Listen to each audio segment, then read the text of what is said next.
Welcome to Astro Chat with Anne Sundell, Kimberly Williams, and Monika Anna. We are three professional astrologers living in three separate countries, coming together every new and full moon to share our 3 points of view on astrology. Whether you enjoy deep dives into the current transits or you are just beginning to learn about astrology for the first time, there is a place for you here. All that is required is an appreciation for astrology, along with a respect for the various traditions within it. So grab a mug of coffee, your favorite cup of tea, or any other beverage of your choice, and join us for a chat on the astrology of the next 2 weeks. Hi, everybody. Welcome back to another episode of Astro Chat with myself, Kimberly Williams, Monika Anna, and Anne Sundell. 3 astrologers from 3 different continents with 3 different points of view here to talk about the full moon in May. So let's just go over what we're going to be looking at. We're looking at the full moon in May, and here in the States, I'm in Central Time. In Central Time, it'll be on May 15th, I believe at 11:15 that night. And then over on the other side of the pond, in the UK, it'll be at 5:15 in the morning. And of course, in Finland, 7:15 in the morning. And if, like my friends here, you do military time, I'm going to let you do the conversion because that is not what I do. And I don't want to get it wrong. So if you're watching us on YouTube, we have a chart that I've pulled up here. It is set to Greenwich Mean Time. And for those of you who have gotten some questions about the charts that we use, we're just using an Aries wheel. Obviously, we all have different systems. I'm a whole sign girl. Monika, I believe you do Porphyry, and Anne is Placidus. So, you do run a chart for whatever system you like to use. We're just doing a 0-degree Aries wheel for the sake of making it universal, because even if we were using the same house system, we're all in different locations. So there you go. That was a question that had gotten sent in. So we're looking at this lovely full moon, which is also going to be an eclipse, and we'll talk about that in a bit. Just to give you some information about where things are at, we're going to see the sun is at 25 degrees of Taurus, opposite the moon at 25 Scorpio. And some significant placeholders here. We're going to be talking about those contacts to Saturn in 24 Aquarius, to Uranus at 15 Taurus. I'm just rambling off in case people want to kind of have that visual picture, or those who are listening to us and don't actually see the chart. We've got some placements, Mars and Neptune in Pisces, and Chiron and Venus in Aries. And of course, Pluto hanging out, as always, in the last 2 degrees of Capricorn. Okay, I think that's kind of the ramble about the chart we're looking at. So I'm going to hand it over to Anne, who's going to lead us in talking about what it means to have a full moon in Scorpio. Thank you, Kimberly. That was a good introduction. I guess because I'm the Scorpio here, the real Scorpio, not only ascendant. I mean, I'm also. Thanks. You're welcome. Scorpio, the sign of Scorpio is deep. It's often associated with emotions, with what's under the surface, with going into those deep realms, and also about secrets, about what we can't see on the surface, what's underneath. So this is really interesting eclipse in this sign. After now we have had the time in between the eclipses, which is usually said to be a time that might be a lot of changes, a lot of new things happening maybe, and it's a very special kind of energy. So we finish this off with going into this Scorpio realm, and now we also have the moon's nodes in Scorpio and Taurus, which make the eclipse there. And I had a question about how this might be karmically significant, and always with the moon and with the nodes. I mean, all the planets have nodes, but the moon have the nodes that we usually use, and they are also very much associated with karmic astrology, with evolutionary astrology. So this makes also this a special time for maybe things that also go beyond this lifetime, or feelings and the development of the soul, that we have a possibility to, at the full moon, it's not maybe the time to do new things or go in a new direction, but it's a time to harvest what we have learned the last few weeks. Look at all these things that has happened. How far have we come this month, and what are the things that really stands out right now, and kind of take in those things and that energy. And with Scorpio, it's a water sign. It's very intensive, emotional sign. So I mean, the feelings can be intensive, and when we're talking about lunar eclipse, it's about feelings. So it's good also to know that the feelings that you might experience might be connected to this full moon that lasts about 3 days, and it will be a more emotional time. So you can also be prepared on that, and let the feelings come and let the feelings go also, and see what are the things that why am I feeling like this? What things has stirred up these feelings in me the last weeks, and how can I work with this energy? Maybe go more deep into places I haven't touched on yet in this cycle, lunar cycle. So these are some things I associate with Scorpio moon. What do you guys think about Scorpio moon? So I like that you brought up the water and how, the depth of Scorpio. But I always differentiate between the Scorpio and Pisces. And in my head, the metaphor that I have for Pisces is that the depth of the ocean, you just don't know what's there. You can go deeper and deeper and deeper, and it's getting darker. And there are those kind of fishes and different kind of swimming entities that you just do not see anywhere else unless you go to those depths. With Scorpio, I always think that this is a fixed sign. So the water there is hard. I mean, those emotions are real and they're raw, but they can hurt you. And I don't know if you're if I'm making things up, but I remember when I was learning to dive, you have to enter the water at an angle, not to hurt yourself. And it's same that goes when those amazing Olympic divers, they do this amazing period. If they hit the water at a different angle, they can actually hurt themselves, because it's like hitting a concrete floor. It can be incredibly hard. And that's kind of what I think about Scorpio sometimes, because it's a fixed sign and because it's so protective. Those emotions can be like an ice cube. It's still water. You wouldn't drink it because it's an ice cube.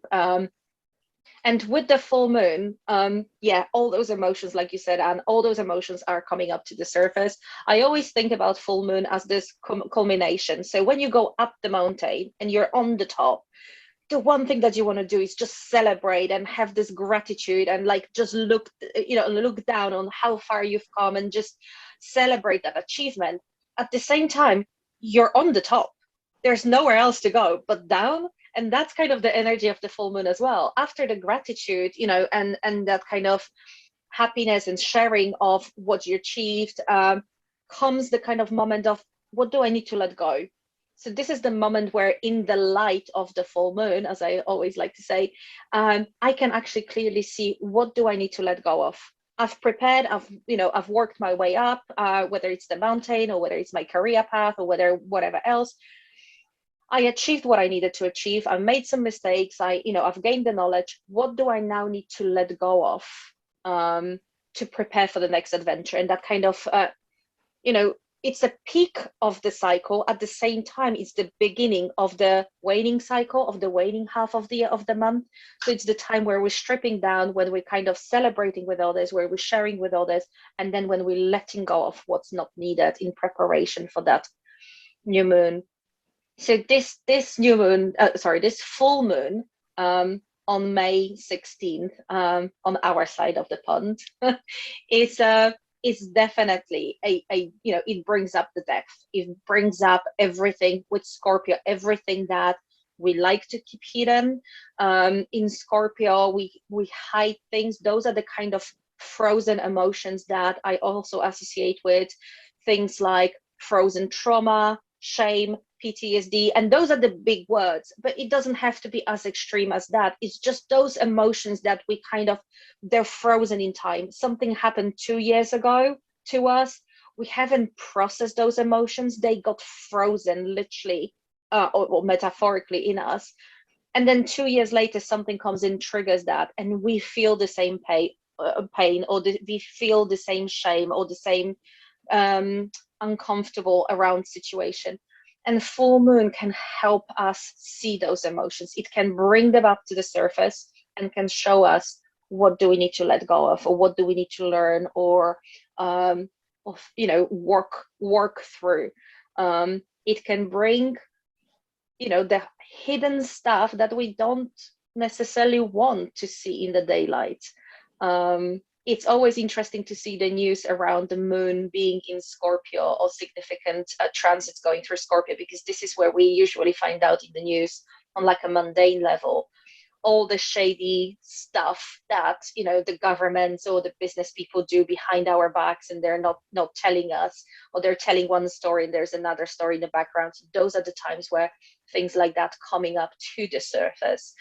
I think it was the significant Scorpio transit that brought up the whole Me Too movement, the most recent one, not the original one, but the most recent one, with that movie producers. Those are the things that can come up to the surface.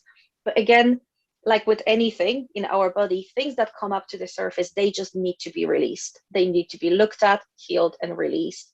So instead of pushing something down at the full moon, try to work with that energy and release it. So that's kind of my take.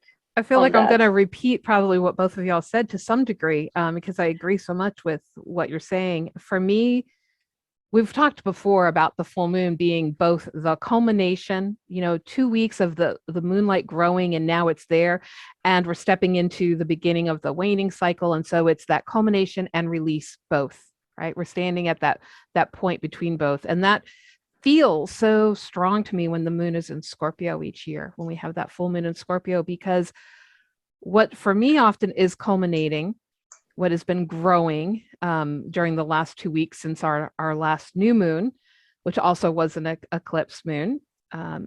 What's been growing for me most likely will be things that have to do with these scorpionic themes.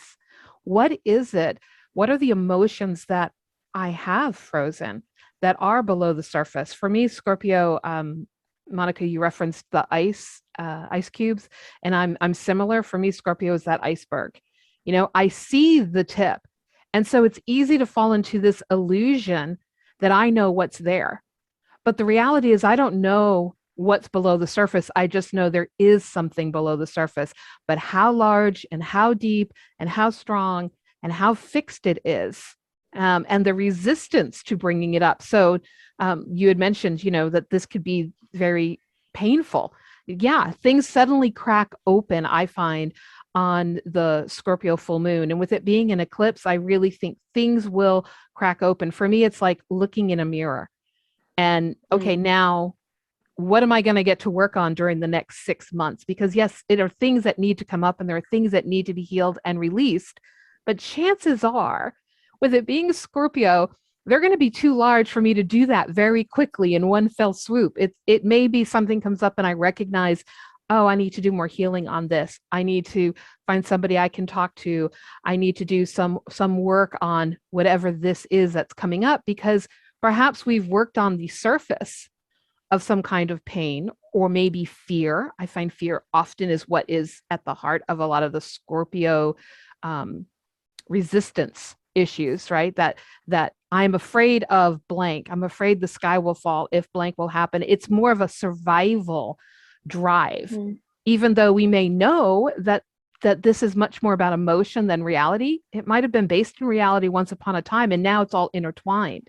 That to me is like at the heart of this moon in Scorpio. So these emotions can come up. And when that happens, the moon in Scorpio, as you were mentioning, Anne, it's in a water sign. So our intuition is heightened, our spirituality may be heightened, our ability to communicate, beyond the veil might be heightened. That gut feeling might just be stronger.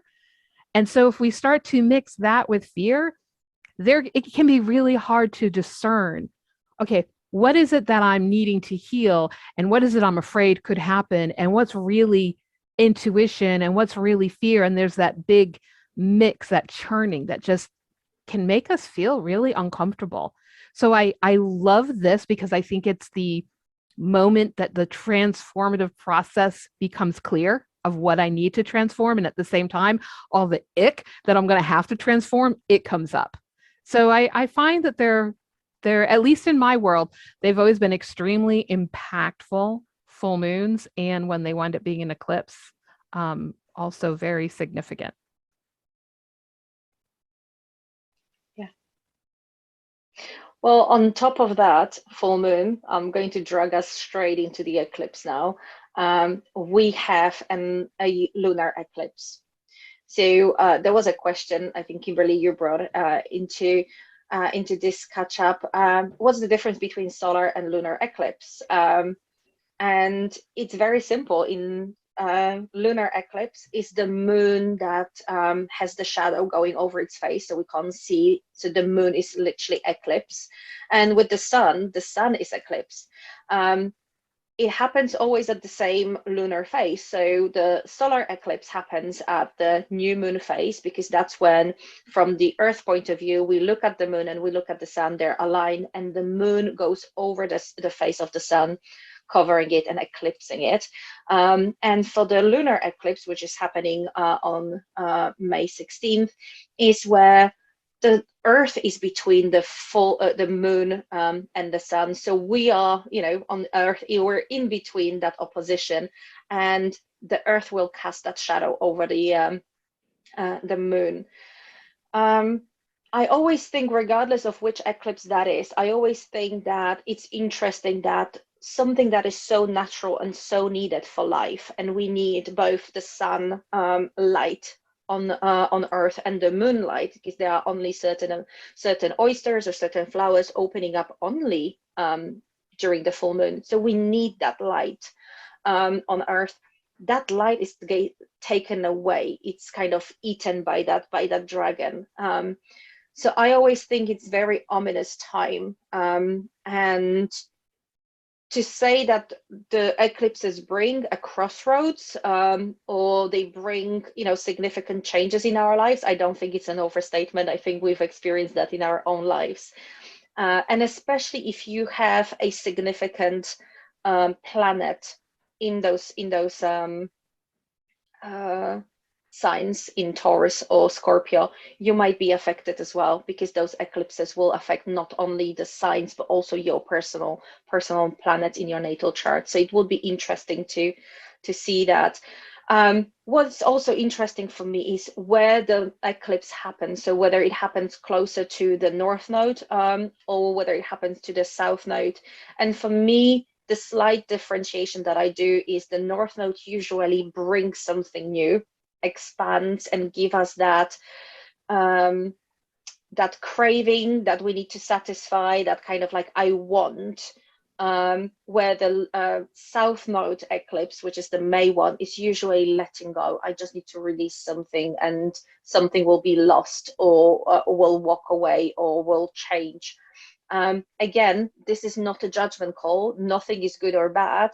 We can get sick from the expansion, and we actually sometimes need to let go of things. So neither is good or bad. It's just what it is.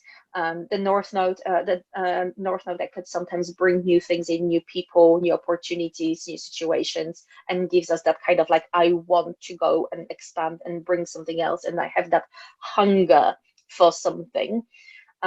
With the south node eclipse, it's usually that kind of release. And We touched already on the zodiac signs, on the archetypes of Taurus and Scorpio. There is a power struggle between those. So those two archetypes for me are quite clearly the power struggle archetypes. That's where we usually see the power struggle between what I feel value, when I feel value, how I feel valued, how I assert my sovereignty, and how am I in relationships to others? When do I give others the power over me? Where I am being manipulated, or where maybe I manipulated others because of whatever, because of fear that they will leave me, or the fear that, you know, they will listen to me. Where do I exert my own power over others, whether it's my colleagues, my partners, my children? So those two themes will be coming up. This is we're just starting this eclipse season. We obviously had a previous episode about the eclipse on the 30th of April. And we're just starting with those nodal transitions through those signs. So those themes will be coming up in our lives and in the mundane world over the next few months. But I would encourage you to look into your own lives and actually see which area of your life is getting triggered. If you know your natal chart, you'll be able to see that from your house system. So the house system talks about area of life. If you don't know your natal chart, it's just enough to kind of sit with yourself and reflect and see, okay, what is getting triggered? What themes are coming up where? Is it my home life? Is it my partnership? Is it my business partnership? Is it my friendship groups or the societies that I belong to? Or is it my career path? Somewhere you will have those themes to work with. And it is a powerful time to utilize to do that. I kind of feel that with eclipses, I'm just going to wrap up now because I know I can talk. But I think with the eclipses, I feel like it's different than the new moon and full moon. We tend to say that they are like new moon or full moon on steroids. So that energy is kind of 10 times or 100 times more. At the same time, personally, I work with the new moon and I work with the full moon. But with the eclipse, I let go. I allow it to happen. So I'm still open, and I'm still. It's not being passive to the upcoming energy, but I don't try to put my intention onto it, or my affirmation, or my will onto it, because this is something bigger is happening. Something is getting eclipse, and it tells me, the universe literally tells me that something is getting eclipse and I cannot see the full picture.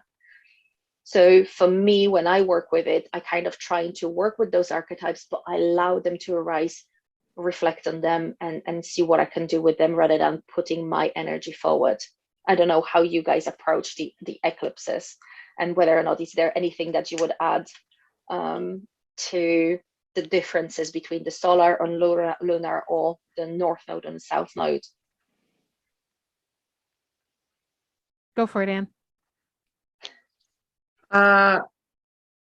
Yeah, with the eclipses, I think about it also as a karmic portal, as a place where you can actually release karmic stuff, feelings, where it can stir up things that has been in maybe a previous lifetimes active, and now you need to like get to look at them and release them. So both with the sun and the moon. With the sun, I see it's more about concrete happenings, maybe things that are on the outside world, in the masculine world, that will change. And with the moon, I see it more like emotional, and also maybe more the karmical situation with the eclipse of the moon. Especially also, what I wanted to say about the moon in water is that during the eclipses, I have also understood that it can be more affecting the physical state of us, the health state, the way the vital energy of ourselves, both like for example, if you eat something when there's a moon in water, there might be a heightening sensation of that. It might be if you take a pill for something, it might be more effective or stronger for you. You might be more like sensitive to all kind of things. So this might be also a good time to think about that. That if you are sensitive to something, then this time will be more sensitive for your body, and you need to take care of yourself that way. But I see that it's really karmic portals, as we also in karmic astrology talk about the eclipse, sun eclipse and moon eclipse before birth, and that they are kind of portals for the soul, where the soul can go through and enter another level.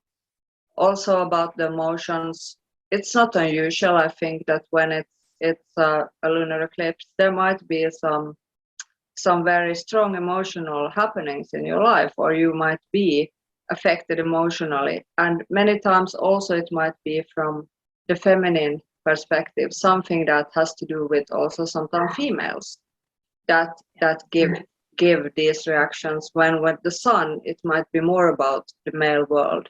This is like something I just very shortly associate with the sun and the moon difference. Beautiful.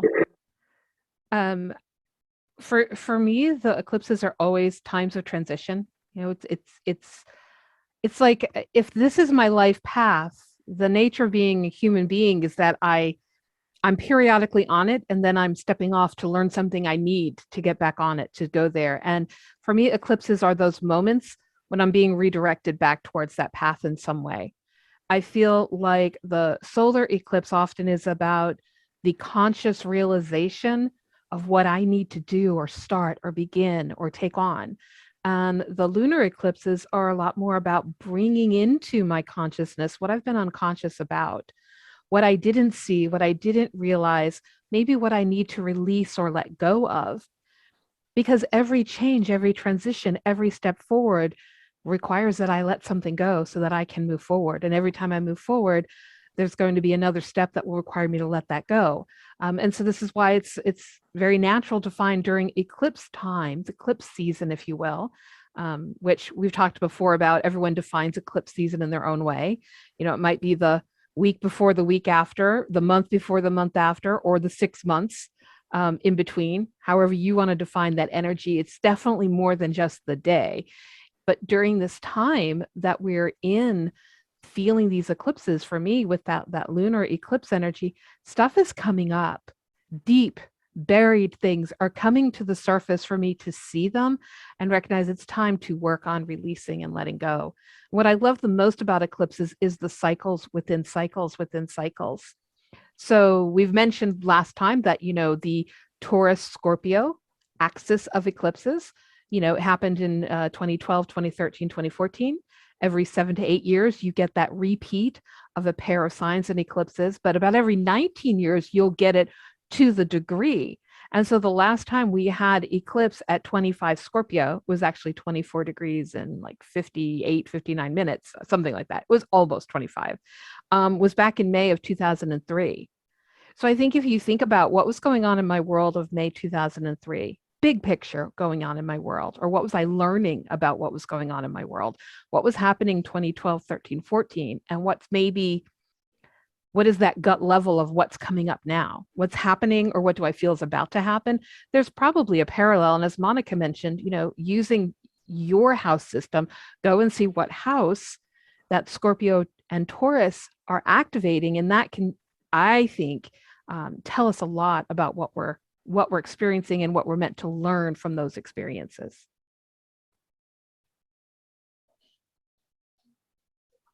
And I think that Saturn, that squares those nodes, and it squares this lunation. There is a not even a degree, few minutes a difference between the Saturn and Moon. I think it speaks as well to what foundation and what work we're putting in. There is no hiding from that. Saturn, it's that teacher that goes like, okay, have you done your homework? And if you have, that's great, you get A. If you haven't, well, that's F for you, and you need to redo it. And it's very easy to blame it on the Saturn. We've heard it all. It's the Saturn return responsible for everything. But it's like, you can't blame it on the teacher that gave you F or gave you D. If you didn't put the work, if you didn't do what needed to be done, what was expected from you. And I think Saturn sitting there and still squaring that nodal axis, it's very much still asking us that question.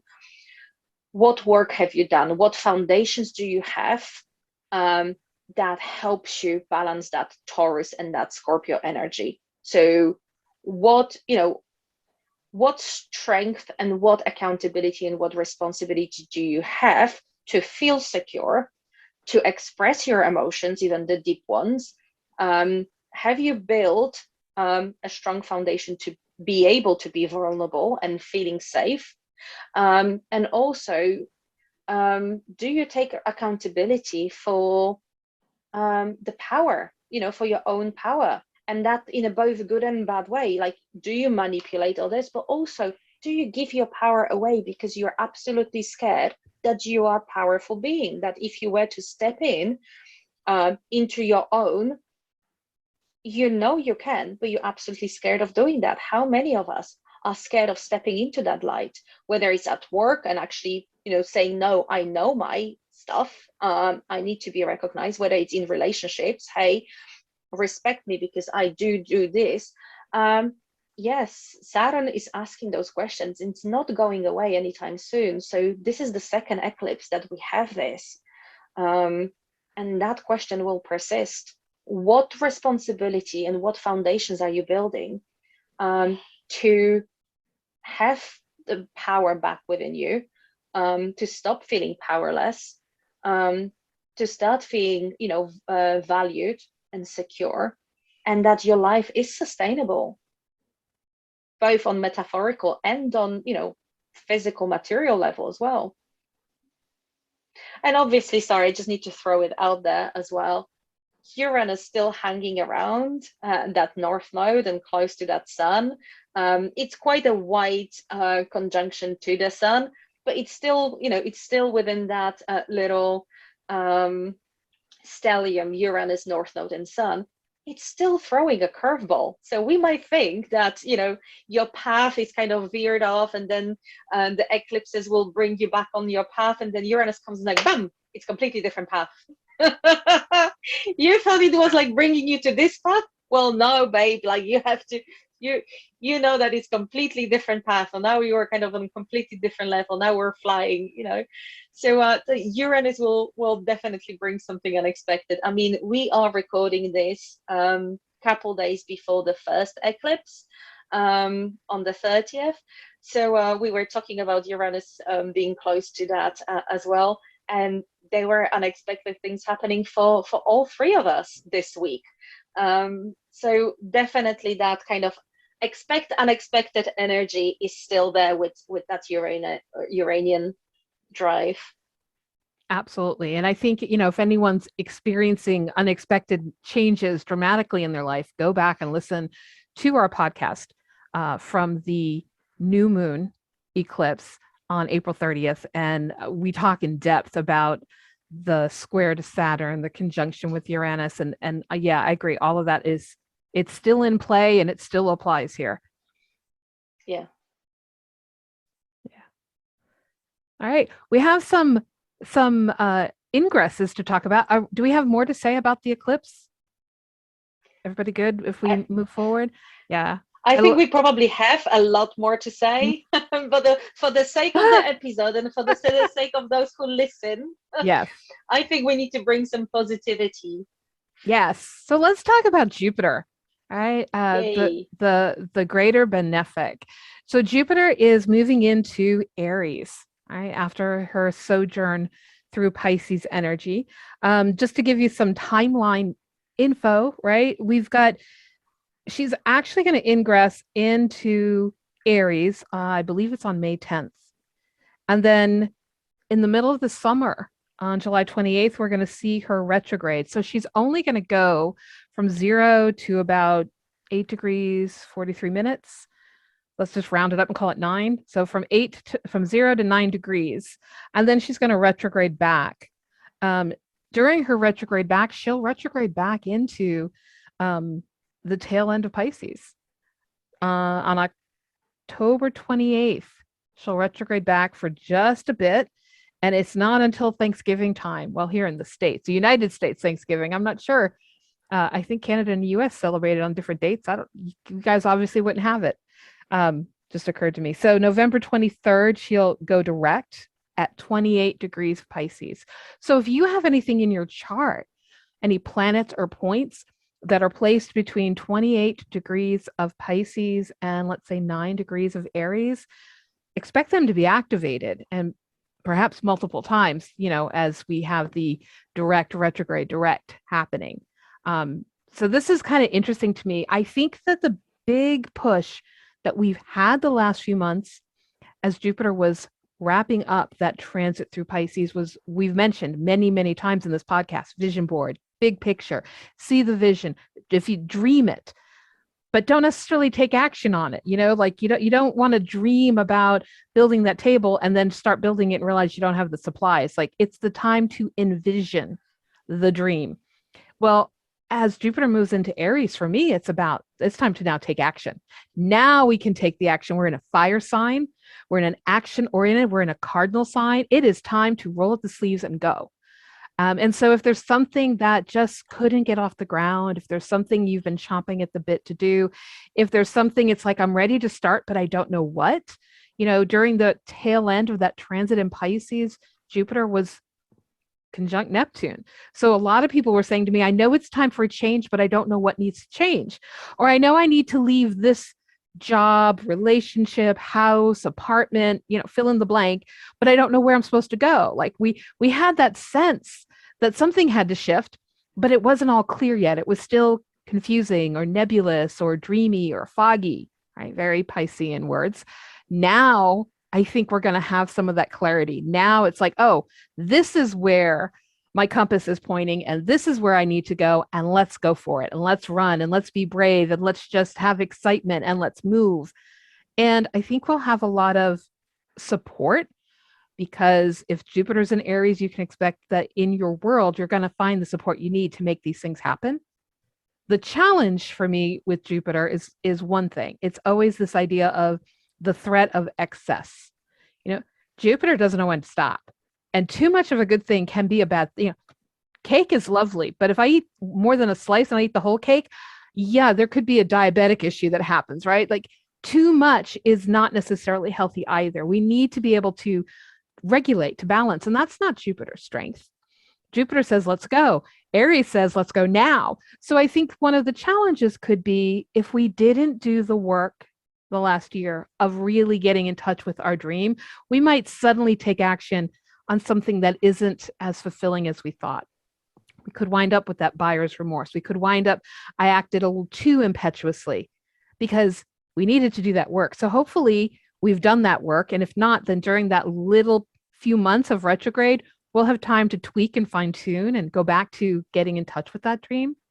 But I'm personally very fond of when either of the benefics, Venus or Jupiter in Aries. I have in my natal chart, I have Saturn in Aries, which makes it really hard for me sometimes to get up and go going. So I'm looking forward to this transit.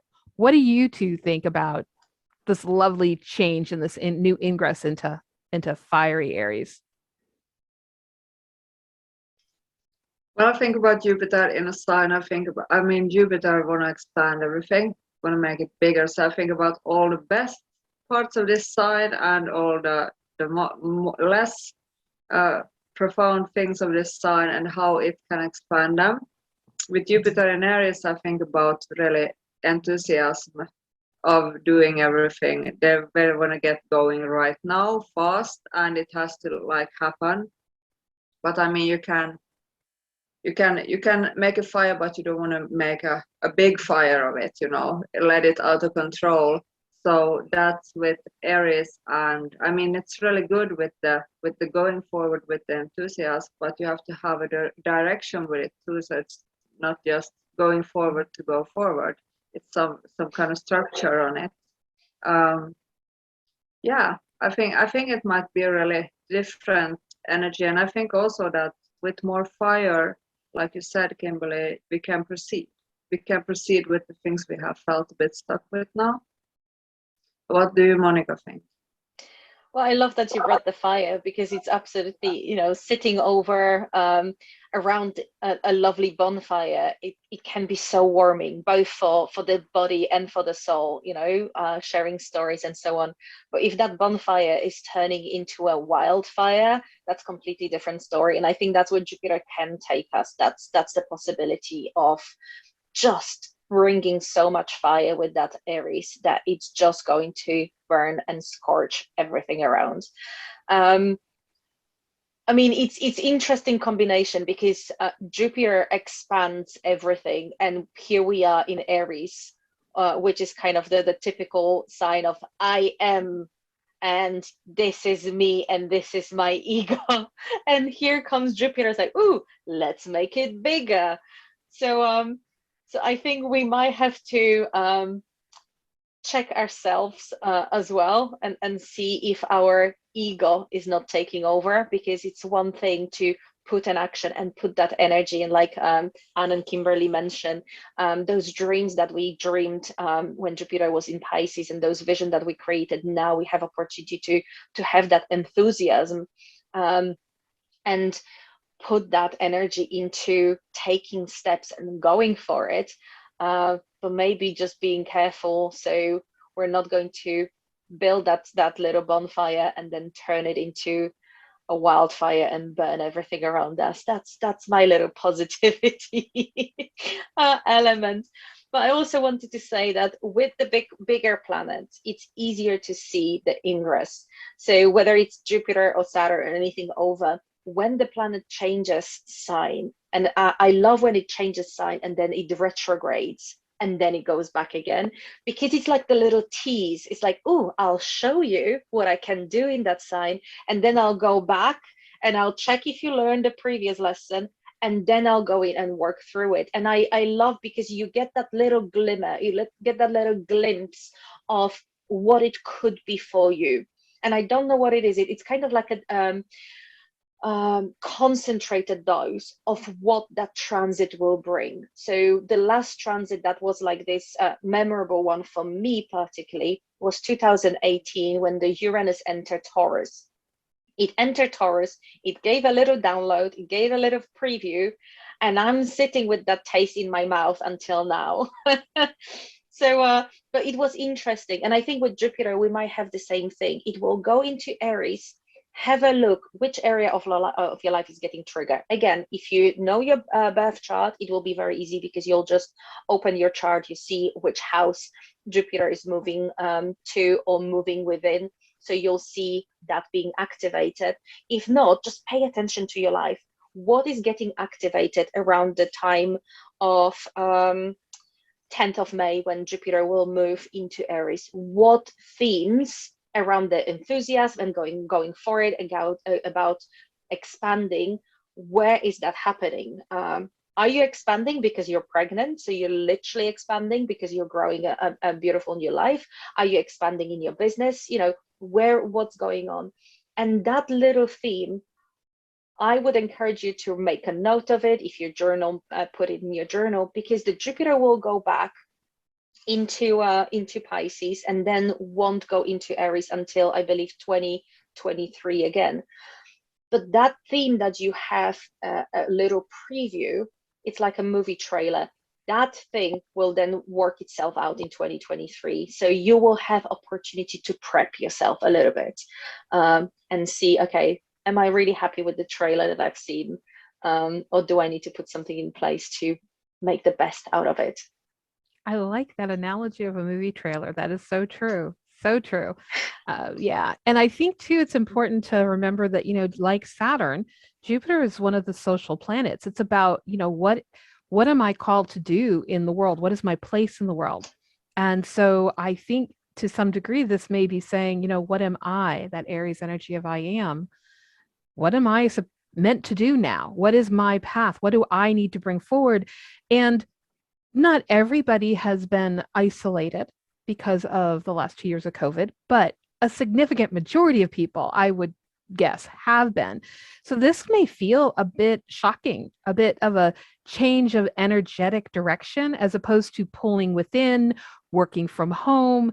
I think, Monika, you shared a couple weeks ago in one of our podcasts that it was the great resignation that was happening in 2019, 2020, as a lot of people were leaving work and working from home or starting new businesses. Like beautiful, beautiful way of handling the stress. And yet now it may be that push of now I need to re-enter out in the world or in the public view or do something. And that may or may not be where we thought we were headed. That may or may not be aligned with that great dream we had during the last year of Jupiter in Pisces. So I'm thinking that retrograde period, in addition to the fact that now we're getting a taste of what's to come, I think that retrograde could also be going back and kind of matching up.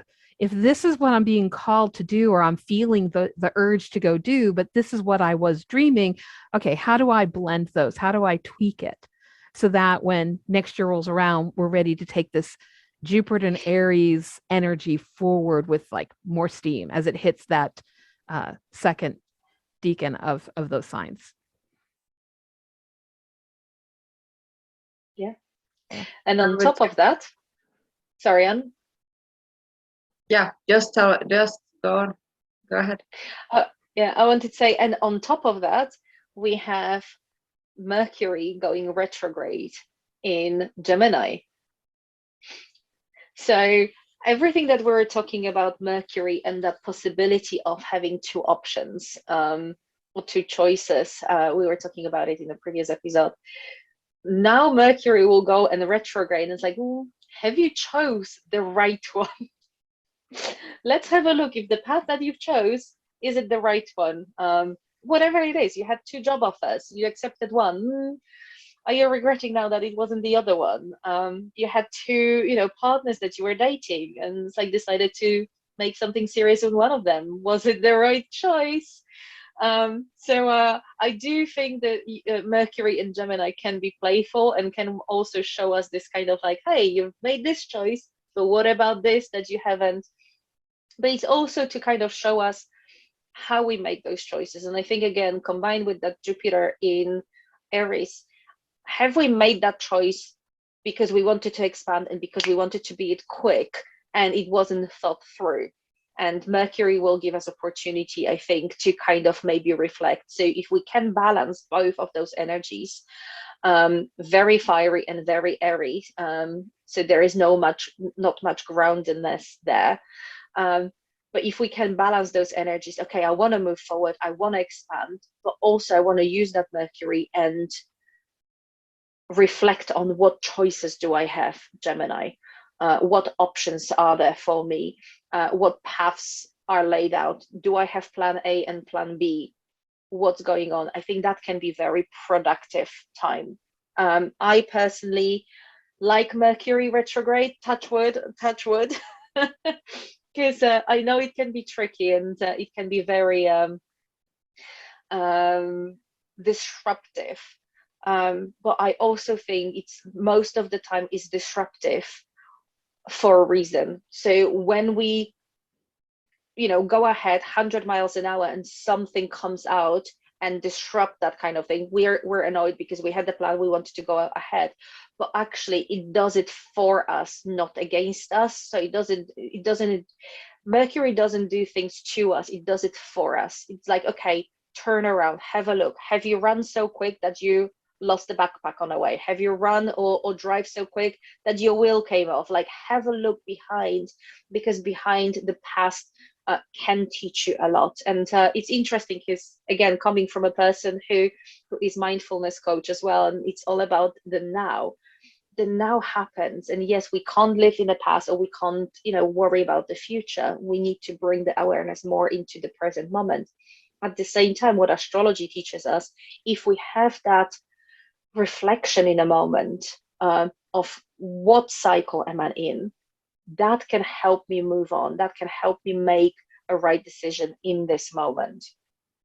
So that would be my kind of few words at the end of the episode as we're wrapping up now. Yeah. And with those retrogrades, I just want to add that they usually they make you see, they help you see reality from the other time perspective. It's harder to stay in the here and now with the retrograde. It will take you back. It will take you to the future, and you need to work with that to stay in the now, just like Monika said. Yeah. Yeah. But it's like the Christmas Carol. It's like the ghost of Christmas past. It's there for a reason, to take you to review and then come back to make a decision in the moment. I don't know. I'm full of weird metaphors today. It's also such a fabulous time to complete the uncompleted. Sometimes looking back means I get to see what I got distracted from. There was something I started but didn't finish, or I didn't like the way it was finished. I got rushed. We had to just wrap it up. But, so this is a good time to go back and redo something or complete something. And for me, when I remember to plan extra time, that is the most powerful use of the Mercury retrograde for me. I also love one workshop that I went to one time.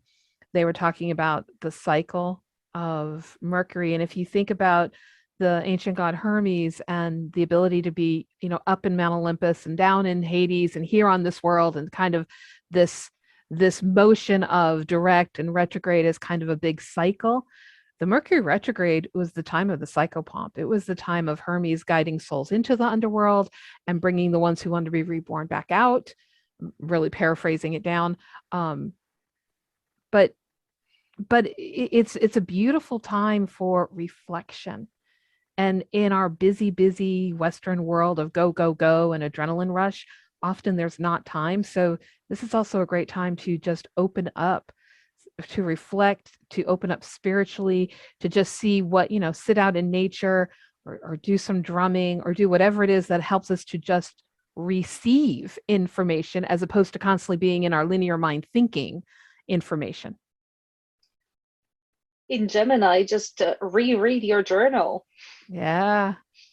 Maybe learn something about yourself that you put out there on those pages, and you can reread and rediscover.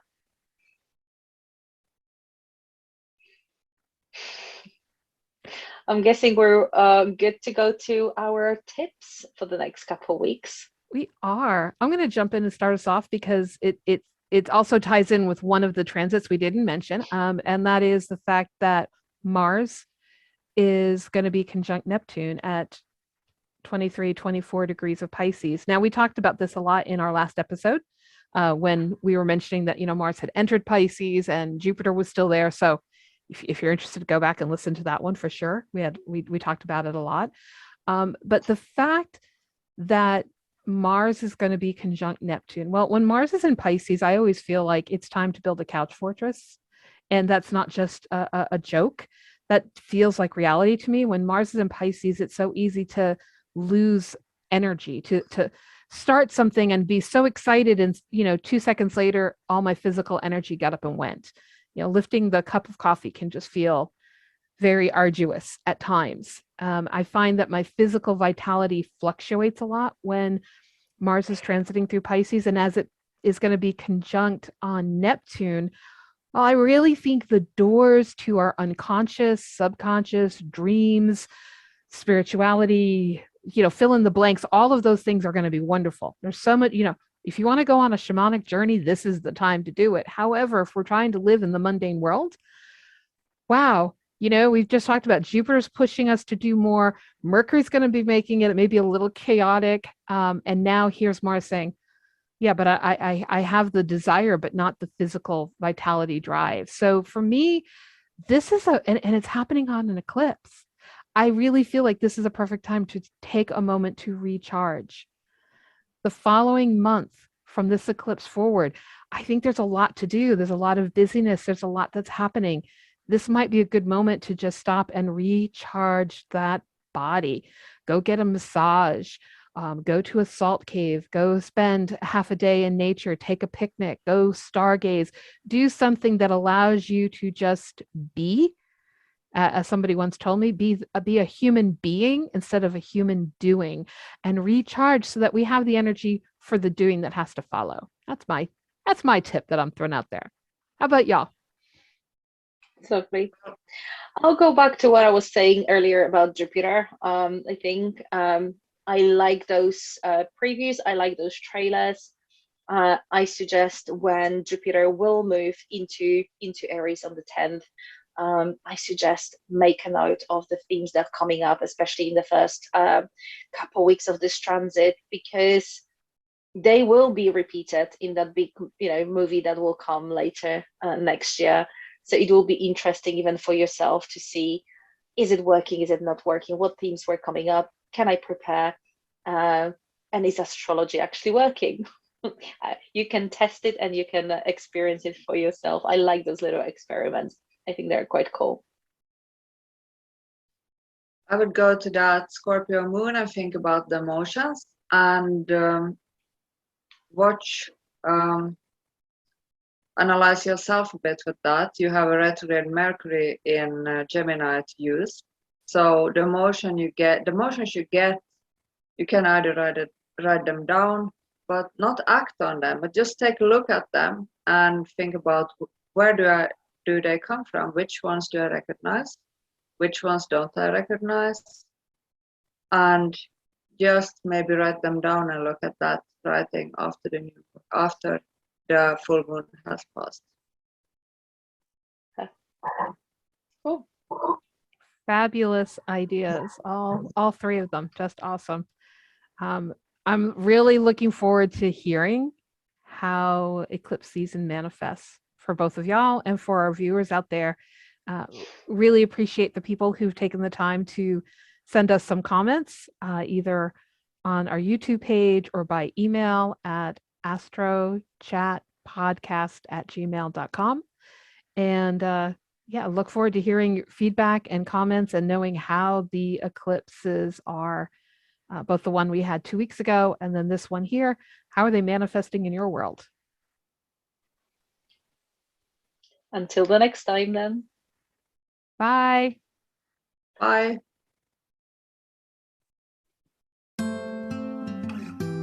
Thank you for joining us in this week's Astro Chat. We hope that you enjoyed the discussion and would love to hear about anything that resonated with you. Keep the conversation going by posting shareable content on our Instagram, Facebook, or YouTube pages. You can also email us at astrochatpodcast@gmail.com. Astro Chat is uploaded every 2 weeks on the Saturday before each new and full moon. Look for us on your favorite podcast platform as well as on YouTube. You can support Astro Chat and receive exclusive content by donating on our Patreon page. We look forward to chatting with you all again at the next lunation of the moon.